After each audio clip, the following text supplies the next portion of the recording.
Happy Thursday, everybody. So this morning we had our company meeting at Real Living, which we do always wraps up the end of the year stuff from the previous year.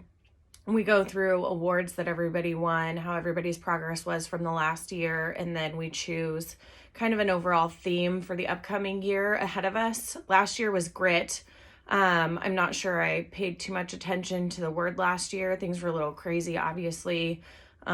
Baby kind of transitioning some stuff, and both of us being business owners and figuring all of that out and work and life balance and everything else. So we did well for 2019, and I think 2020 has one of those over looming excitements about it.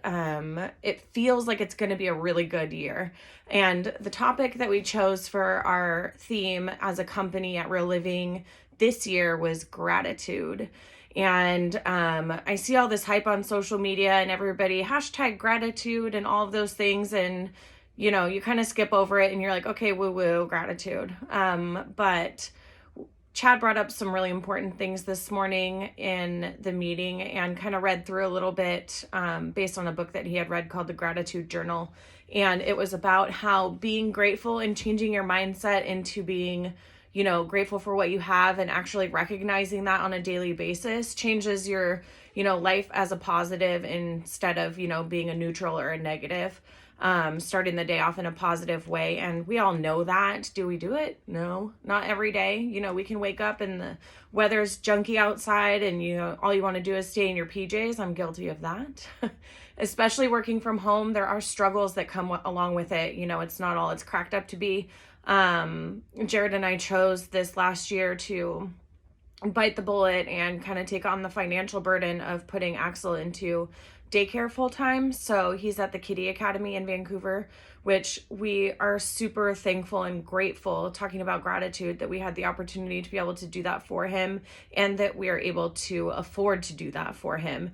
It was a big weight off of our shoulders. I know that it has definitely improved our relationship because being a work at home mom and having to care for a child full time that wants you and needs you and should want and need you, like, I would much rather play with Axel than, answer emails or set up searches or prospect or anything like that. But that's not realistic when, I have to do all of those things to earn my income. So we put him in daycare full time and he is thriving and we're thriving for it as well. Super grateful for that. Talking about being grateful also, I'm just grateful that I have the opportunity to do what I do. It's scary sometimes, sometimes you're like, oh my gosh, I need to go out and get a job. Things are going a little slower than, you would like them, but then you have really good months and you have to sit back and smile and be super grateful that, you made a difference in someone's life.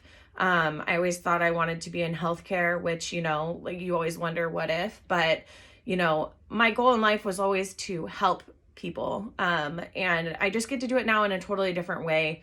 I help people get their homes ready to sell. I help people transition to the next stage of their life. I help people in hard situations and happy ones. And I create really lifelong relationships. So to me, that's something I'm really, truly grateful for. And the fact that that allows me also to have flexibility with my family. And, maybe by chance, Jared and I have a day off together aside from a weekend. And, we can spur of the moment take Axel somewhere fun and new and, help him experience the world in a really cool way. So thank you to everybody that has made that possible for me. I know that it takes, a village and all of that. I know that my sphere has surprised me a lot this year, last year even, and I'm getting quite a bit of repeat client business and word of mouth business. And I've been really grateful to those of you that have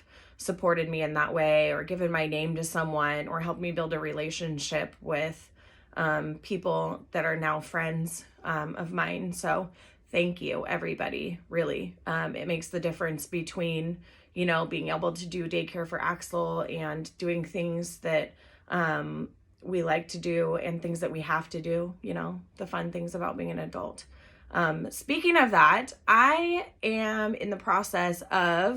we are in the process of purchasing the home that we have been renting for 3.5 years.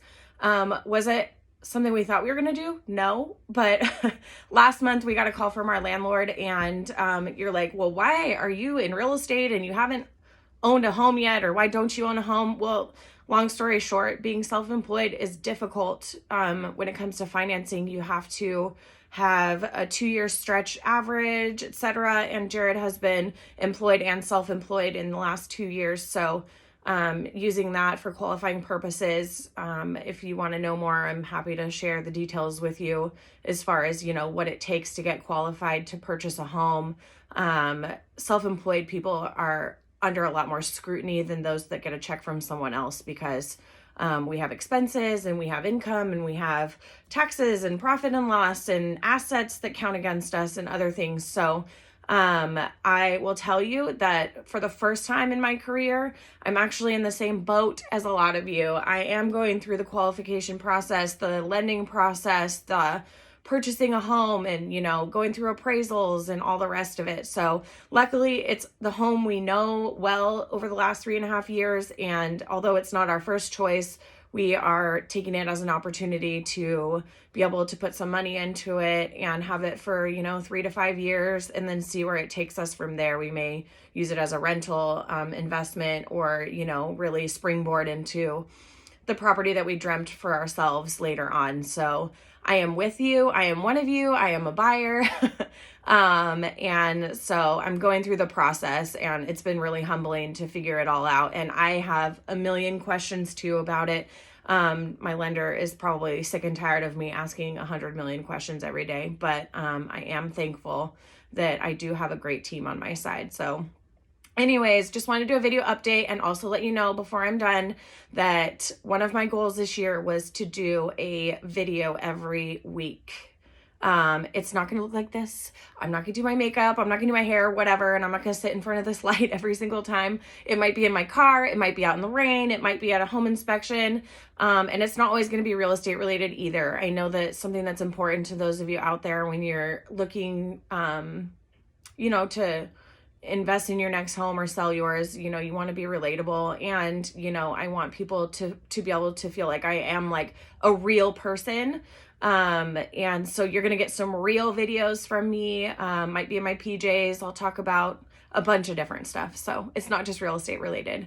Anyways, stay tuned, and thank you all for everything. I'm grateful for all of you being in my life, and I'm really excited to see what not just our year for 2020 is going to look like, but all of yours too. Have a great day and a great week.